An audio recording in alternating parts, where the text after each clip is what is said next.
بسم اللہ الرحمن الرحیم۔ محترم ناظرین، پچھلی ویڈیو میں آپ کو بتایا گیا کہ ہود علیہ السلام نے اپنی قوم سے کہا، اے میری قوم، تم میری رسالت پر حیران کیوں ہوتے ہو؟ اللہ ایک ایک فرد سے بات نہیں کرتا، اللہ ہر کسی سے مخاطب نہیں ہوتا کہ اسے کہے تم یوں کرو، تم ایسے کرو۔ اللہ ہر قوم کی طرف انہی میں سے ایک آدمی بھیجتا ہے جو ان سے باتیں کرتا ہے اور انہیں نصیحت کرتا ہے۔ اس نے مجھے تمہاری طرف رسول بنا کر بھیجا تاکہ میں تم سے باتیں کروں اور تمہیں نصیحت کروں۔ کیا تمہیں یہ اچنبھا لگا کہ تمہارے رب کی طرف سے ایک نصیحت تم ہی میں سے ایک شخص پر آئی تاکہ وہ تمہیں ڈرائے؟ محترم ناظرین، قوم عاد نے کوئی جواب نہ پایا، وہ جان نہ سکے کہ ہود کو کیسے جواب دے، لیکن جب وہ عاجز آ گئے تو انہوں نے کہا، ہمارے معبود تجھ پر ناراض ہو گئے ہے، اس لیے تیری عقل کو بیماری لاحق ہو گئی ہے، تجھ پر ہمارے خداؤں کا وبال پڑ گیا ہے۔ ہود علیہ السلام نے کہا، یہ بت پتھر ہے، نہ یہ کسی کو فائدہ دے سکتے ہیں اور نہ ہی نقصان۔ یہ بت پتھر ہے، نہ بولتے ہیں، نہ سنتے ہیں اور نہ ہی دیکھتے ہیں۔ یہ بت نہ خیر کے مالک ہے اور نہ ہی شر کے، نہ یہ کسی کے لیے فائدے کے مالک ہے اور نہ ہی نقصان کے۔ تم بھی نہ خیر کے مالک ہو اور نہ شر کے، نہ تم میرے فائدے کے مالک ہو اور نہ ہی نقصان کے۔ میں تمہارے معبودوں پر ایمان نہیں لاؤں گا اور نہ ہی ان سے ڈرتا ہوں۔ جو تم شرک کرتے ہو میں اس سے بری ہوں، میں تم سے بھی نہیں ڈرتا، بھلا تم سب مل کر میرے خلاف سازش کر دیکھو۔ میں نے اپنے اور تمہارے رب اللہ پر بھروسہ کیا ہے، ہر چیز اس کے قبضے میں ہے، کوئی پتا بھی اس کی اجازت کے بغیر نہیں گرتا۔ محترم ناظرین، قوم عاد نے یہ سب کچھ سنا لیکن وہ ایمان نہیں لائے۔ ہود علیہ السلام کی نصیحت ان میں رائگان ہو گئی، ہود علیہ السلام کی دانائی ان میں ضائع ہو گئی۔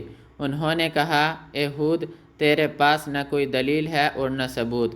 اے ہود، ہم اپنے پرانے خداؤں کو تیری نئی بات کی وجہ سے نہیں چھوڑیں گے۔ کیا ہم ان خداؤں کو چھوڑ دیں جن کی ہمارے باپ دادا عبادت کیا کرتے تھے؟ محض کسی کے کہنے پر یہ ہرگز نہیں ہو سکتا، ایسا قطعاً نہیں ہو سکتا۔ اے ہود، تو ہمارے خداؤں پر ایمان نہیں رکھتا اور نہ ہی ان سے ڈرتا ہے، ہم بھی تیرے خدا پر ایمان نہیں لائیں گے اور نہ ہی ہم اس کے عتاب سے ڈرتے ہیں۔ ہم تجھ سے بہت زیادہ سنتے ہیں کہ تو عذاب کا تذکرہ کرتا ہے۔ اے ہود، وہ عذاب کہاں ہے؟ وہ کب آئے گا؟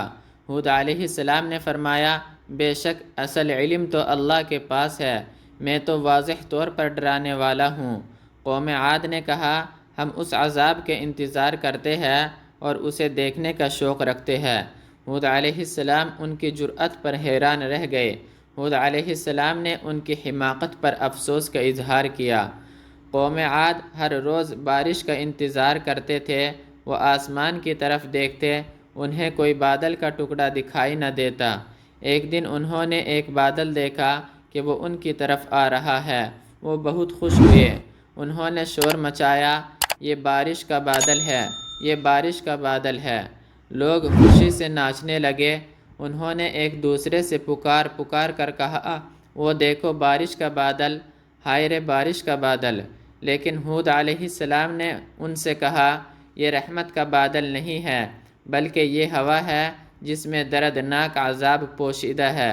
اور ایسے ہی ہوا، تیز ہوا چلی، لوگوں نے اس جیسی آندھی پہلے نہ کبھی دیکھی تھی اور نہ ہی سنی۔ ایسی تیز آندھی چلی کہ درخت اکھاڑنے لگی، گھر گرانے لگی اور جانوروں کو اٹھا کر دور دراز مقام پر پھینکنے لگی۔ صحرا کی ریت اڑی، اس نے دنیا کو تاریک کر دیا، انسان کو کچھ دکھائی نہیں دیتا، ان پر رعب طاری ہو گیا۔